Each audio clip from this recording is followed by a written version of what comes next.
की मेरी कविता हल्दी घाटी युद्ध पर है, जो 1576 में हुआ था। आप सभी जानते ही होंगे, पढ़ा भी है सभी ने। तो उसी युद्ध का वर्णन अपनी कविता में करूंगी। 80,000 की मुगल सेना से मुट्ठी भर राजपूत और चंद भीड़ लड़ रहे थे। तादाद से क्या होता है, हिम्मतें लड़ रही थी। तादाद से क्या होता है, हिम्मतें लड़ रही थी। एक घोड़े पर शेर सवार था, मानो वो मुगलों के रक्त का प्यासा था।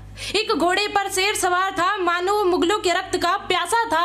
विजय का पता नहीं कब पड़ला भारी तो कब नीचे झुक जाता था। विजय का पता नहीं कब पड़ला भारी तो कब नीचे झुक जाता था। कोई अल्लाहू अकबर तो कोई हर हर महादेव कह रहा था। कोई अल्लाहू अकबर तो कोई हर हर महादेव कह रहा था। हाथी भी हाथी से लड़ रहा था। अश्व अपनी सिरोधरा से सैनिकों को आसमान में फेंक रहा था। अश्व अपनी सिरोधरा से सैनिकों को आसमान में फेंक रहा था। रणभूमि प्रलय का मानचित्र बन चुकी थी, रक्त पानी की तरह बह रहा था। रणभूमि प्रलय का मानचित्र बन चुकी थी, रक्त पानी की तरह बह रहा था। लहू से लथपथ शवों को देख कोई चिल्ला अल्लाह रहा था। लहू से लथपथ शवों को देख कोई चिल्ला अल्लाह रहा था। धड़ कहीं पड़ा था, सिर कहीं पड़ा था, पहचान कैसे की जाए, किसी धड़ पर सर ही शेष नहीं रहा था। धड़ कहीं पड़ा था, सिर कहीं पड़ा था, पहचान कैसे की जाए, किसी धड़ पर सर ही शेष नहीं रहा था। किसी धड़ पर सर ही शेष नहीं रहा था।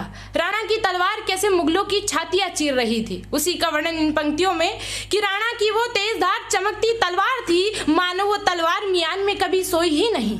राणा की वो तेज धार चमकती तलवार थी, मानो वो तलवार मियान में कभी सोई ही नहीं। सरसर सरों को काट चली, सर से धड़ अलग कर चली, क्षण कहाँ गई कुछ पता नहीं। देखो रक्त से सनी वो चमचम आसमान को चीर चली।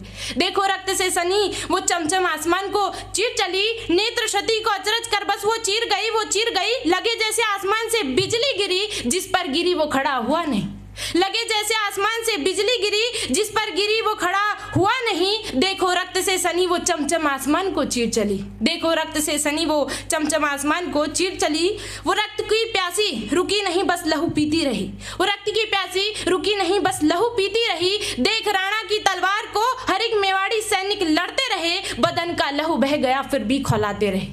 बदन का लहू बह गया फिर भी खौलाते रहे। अपने भीतर भर उत्साह फिर से शस्त्र उठाते रहे। अपने भीतर भर उत्साह फिर से शस्त्र उठाते रहे। बहलोल खां जो अकबर की सेना का नेतृत्व कर रहा था, राणा ने उसके अश्व सहित उसको बीच से दो भागों में काट दिया था। उसी का वर्णन इन पंक्तियों में कि राणा दौड़ता शवों पर, राणा दौड़ता शवों पर चढ़ता हाथी पर।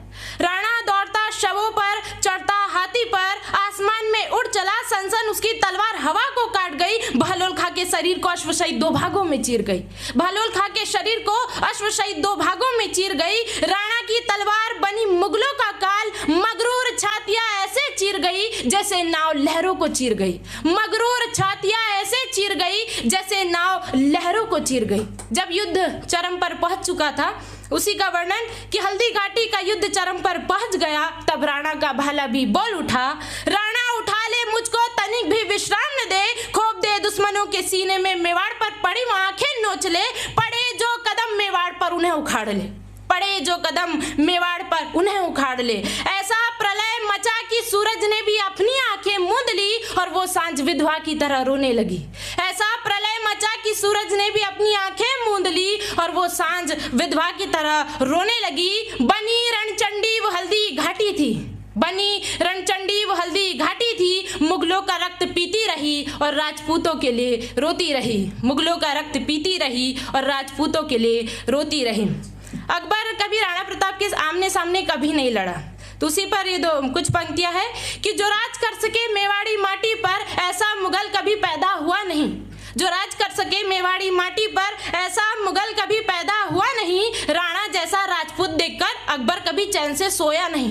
राणा जैसा राजपूत देखकर अकबर कभी चैन से सोया नहीं। सामना कर सके मातृभूमि के बेटे से, ऐसा शौर्य उसमें था ही नहीं। सामना कर सके मातृभूमि के बेटे से, ऐसा शौर्य उसमें था ही नहीं। राणा से डरता था वो अकबर, उसके सामने आके लड़ा नहीं। राणा से डरता था वो अकबर, उसके सामने आके लड़ा नहीं। अरे वो अकबर कभी पर्दे से बाहर निकला ही नहीं। अरे वो अकबर कभी पर्दे से बाहर निकला ही नहीं। शुक्रिया।